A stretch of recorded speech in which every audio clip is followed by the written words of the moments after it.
la agonía de Jesús. Este pasaje quiero compartirlo con ustedes. Dice que saliendo se fue como solía al monte de los olivos, y sus discípulos también le siguieron. Cuando llegó a aquel lugar les dijo: orad que no entréis en tentación. Y él se apartó de ellos a distancia como de un tiro de piedra. ¿Cómo es un tiro de piedra? Cuando usted con una piedra la tira a esa distancia, a un tiro de piedra. Y puesto de rodillas oró, diciendo: Padre, si quieres, pasa de mí esta copa, pero que no se haga mi voluntad sino la tuya. Qué precioso Jesús. Y se le apareció un ángel del cielo para fortalecerle. Y estando en agonía, oraba más intensamente, y era su sudor como grandes gotas de sangre que caían hasta la tierra. Cuando se levantó de la oración y vino a sus discípulos, les halló durmiendo a causa de la tristeza, y les dijo: ¿por qué dormís? Levantaos y orad para que no entréis en tentación. La preocupación de Jesús: oren para que no entren en tentación.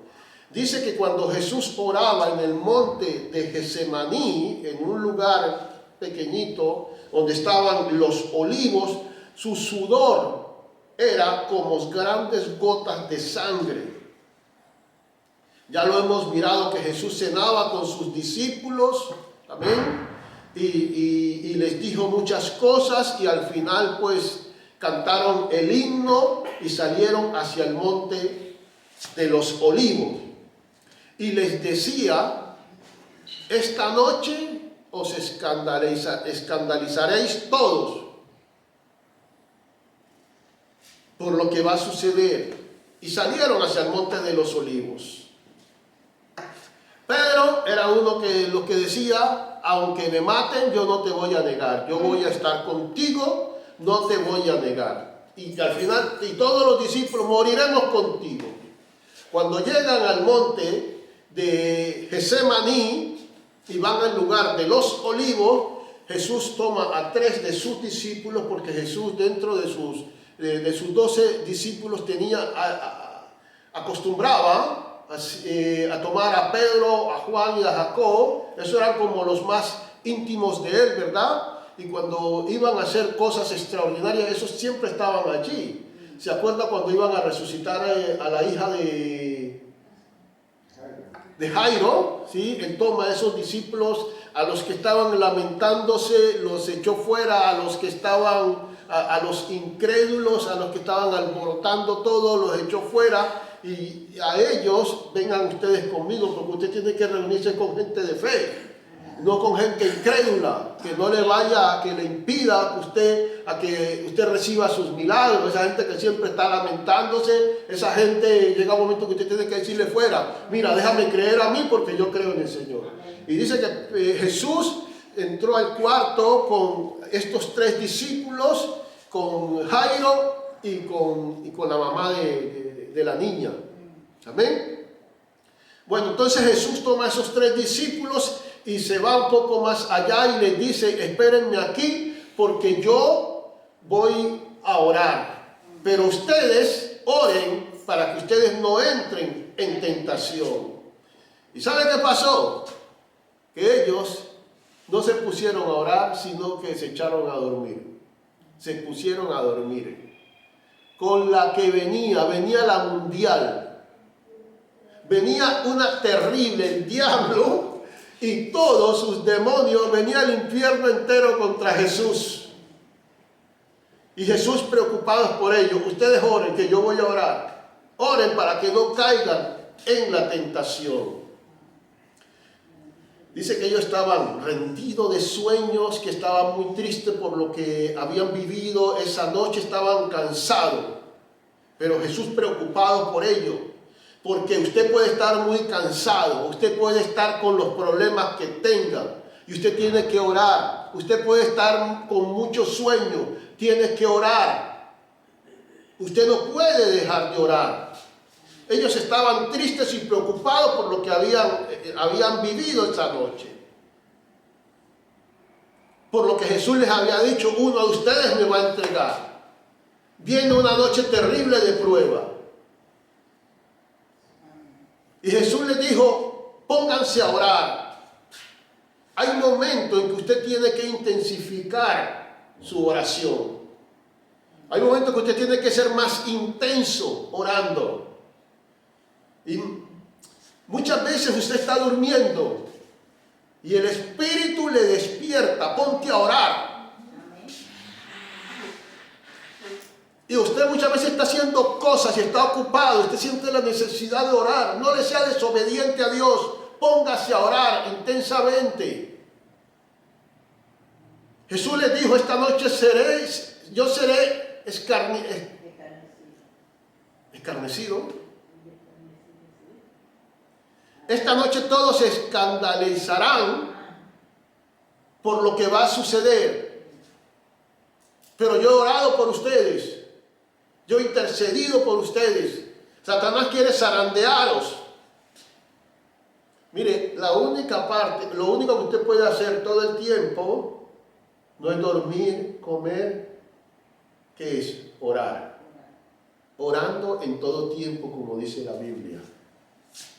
Y más cuando usted tiene problemas, cuando usted tiene circunstancias adversas, cuando hay problemas en su casa, cuando hay problemas en su trabajo, cuando hay enfermedades, cuando hay persecuciones, usted tiene que orar, porque la oración cierra las puertas del infierno.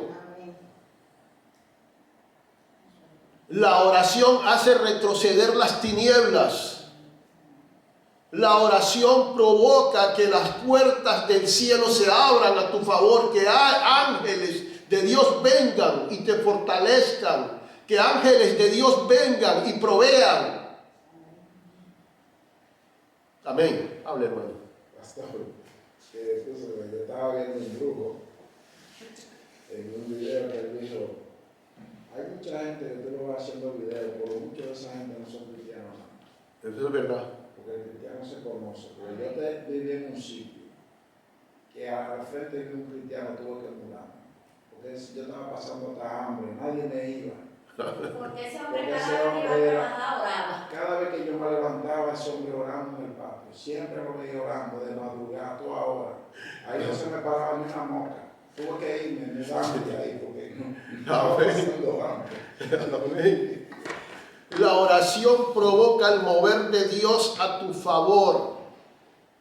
Jesús les dijo, oren para que no caigan en tentación, porque la oración impide que tú caigas en la tentación del enemigo, que tú caigas en sus redes. Pero ellos no. Mire, los discípulos durmiendo, dice la Biblia que Jesús fue y se puso de rodillas a orar, porque venía algo decisivo para la raza humana. Venía algo decisivo para la restauración de los hombres, para la restauración del mundo. Era algo que Jesús tenía que enfrentar y no era fácil. Pero algo muy importante que nos enseña aquí este pasaje es que Jesús dependía del Padre. Los discípulos estaban dependiendo de sus fuerzas. Aquí tenemos espada. Usted aprenda a depender de Dios. Hay momentos en que sus fuerzas no les van a servir. Hay momentos en que usted tiene que caminar con las fuerzas de Dios, andar con las fuerzas de Dios. Dice que Jesús, estando en agonía, dice el verso 44, y estando en agonía oraba más intensamente. No alcanzamos, o sea, para la mente humana yo pienso que no se alcanza a entender el momento en que Jesús, en ese momento en que Jesús estaba, porque era una lucha terrible, una lucha de un sufrimiento, era un estado agónico de Jesús, incomprensible para la mente humana. La lucha fue tan fuerte que dice en Mateo 26:38 que Jesús dice: mi alma está triste hasta la muerte. Como diciendo, estoy de muerte, agónicamente de muerte, angustiado hasta la muerte. Y dice el pasaje que estamos leyendo que vino un ángel a fortalecerlo. Y dice que, o sea, era tanta la presión de Jesús en ese momento que su sudor salía por los poros como gotas de, o sea, era sangre, pero salía como sudor, como gotas.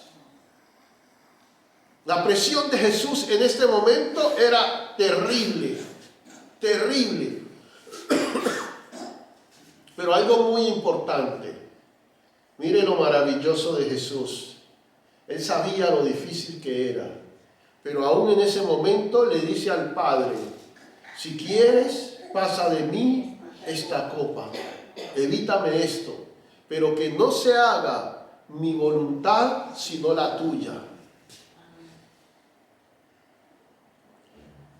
La voluntad del Padre estaba: ve a la cruz por ellos, porque si tú no vas a la cruz, ellos se van a perder, ellos no se van a salvar.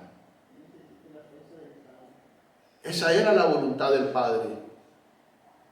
Ve a la cruz por ellos, sálvalos, porque ellos solos no se van a salvar.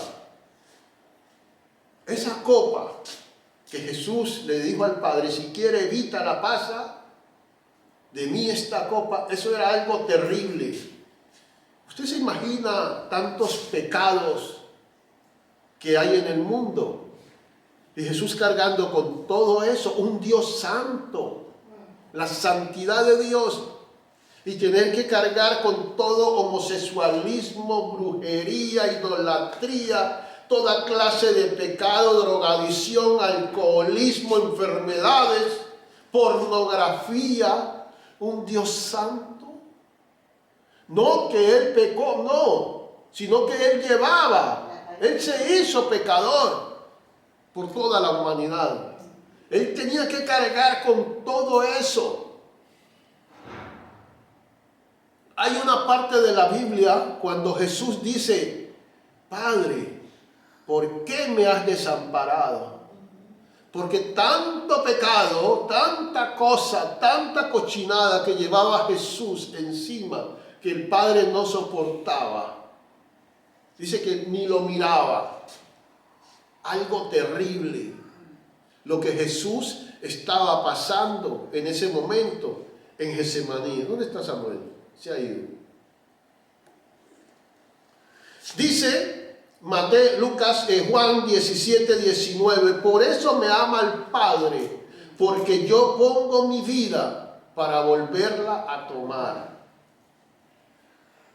Jesús lo hizo por amor. Puso su vida. Es que no alcanzamos a entender la profundidad de este pasaje cuando Jesús está orando en Getsemaní. Todo lo que pasaba, todo lo que Jesús tenía que hacer. Ir a la cruz.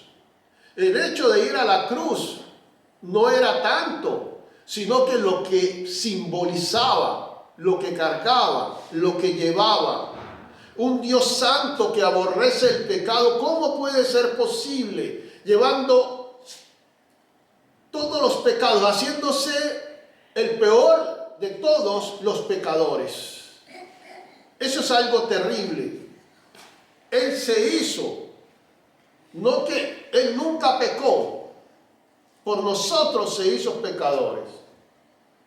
Y esa era la voluntad del Padre. Tienes que ir a la cruz por ellos, porque si no todos ellos se perderán por su pecado. Porque dice Romanos 6:23, la paga del pecado, ¿qué es la paga del pecado? Es muerte. La paga del pecado es muerte, mas la dádiva de Dios es vida. El regalo de Dios es vida. El hombre, como les decía, no fue hecho para morir. Hay dos cosas, o el infierno o el cielo. O usted se va al infierno o se va al cielo. Es una decisión que cada uno puede tomar. Aceptar el sacrificio de Jesús, de pagar mis pecados, de ir a la cruz por mí, o no reconocerlo y con mis pecados ir al infierno. Y hay doctrinas que te enseñan de que infierno no hay. Pero Jesús en Mateo 5 dice, si tu mano derecha te es ocasión de pecar, quítatela. Mejor es entrar con una sola mano al cielo que con las dos irte al infierno. ¿Cómo que no? Si Jesús habló de infierno. Si tu ojo te es ocasión, si uno de tus ojos te es ocasión de caer, quítatelo. Mejor entra al reino de los cielos con un solo ojo que con los dos irte al infierno. ¿Cómo que no existe infierno? Si Jesús mismo habló de infierno. Ay, ¿usted se imagina si Jesús decide no ir a la cruz? Lo que hubiera pasado con la raza humana. Ese era el propósito de Satanás. Era el propósito de Satanás. Si Jesús no va a la cruz, ¿sabe una cosa? El infierno, Satanás gana, como usted lo dice, y el infierno estaría lleno. Y el cielo estaría vacío. Si Jesús no va a la cruz, vea, ahora había que sacar plaza, buscar cupo para los que se van al infierno porque no había cupo para todos. Y el evangelio se hubiera desintegrado también. Claro. Claro, porque no había una prueba física de que el evangelio era real. Claro. Jesús vino al mundo por eso, para enseñar que sí se podía ser perfecto aquí en la tierra. Amén. Mire, hay lugares donde cuando se muere una persona, usted no va a enterrar a su doliente cuando usted quiere, al día siguiente o a los 2 días. No, usted tiene que esperar. Amén. Usted tiene que esperar es que le den una fecha. Puede ser un mes, puede ser 30, 40 días, puede ser 15 días. Ayer fui a visitar a una hermana cristiana, casualmente, que se le murió la hija aquí con 42 años. Y cuando llegué a su casa, le pregunté cuándo, dice, no, después de la Pascua. Y aquello entonces lleno de flores y de cosas y de velas. Digo, ven acá, niñita, ¿y por qué ustedes no son cristianos? Dice, sí, pero bueno, las traen eso que uno va a hacer, en vez de la vela y poner una foto con la vela y lleno de flores. Amén. Y el hijo me dijo, ay, menos mal que tú le hablaste de mi mamá, porque ella no quiere todavía entender qué es lo que es el evangelio. Que mi hermana está descansando en los brazos del Señor. Amén, gloria a Dios. Qué feliz, ¿verdad? Cuando alguien se muere. Yo con el Zoom que tenemos, yo le decía que para mí es algo muy incómodo cuando a mí me invitan a un sepelio. Me dice, pastor, ¿usted puede venir a dar una palabra? Lo primero que yo pregunto, ¿y esa persona era creyente, cristiano? Y cuando me dicen no, digo yo ¿qué voy a decir allí? ¿Que esa persona ahora mismo está en el infierno? Porque es bonito, ¿verdad? Cuando alguien se muere y usted va a dar una palabra y uno dice, él murió creyendo en lo que él creía y ahora está en la presencia de su Señor y se está gozando. Pero cuando ha sido una persona que hasta última hora está rechazando a Jesús, que hasta última hora se le está diciendo acepta a Jesús, no me obligues. Porque yo he visto mucha gente así. Aún en el último instante están rechazando a Jesús. Su última oportunidad. Amén. Su última oportunidad. Y aún ahí te dicen no.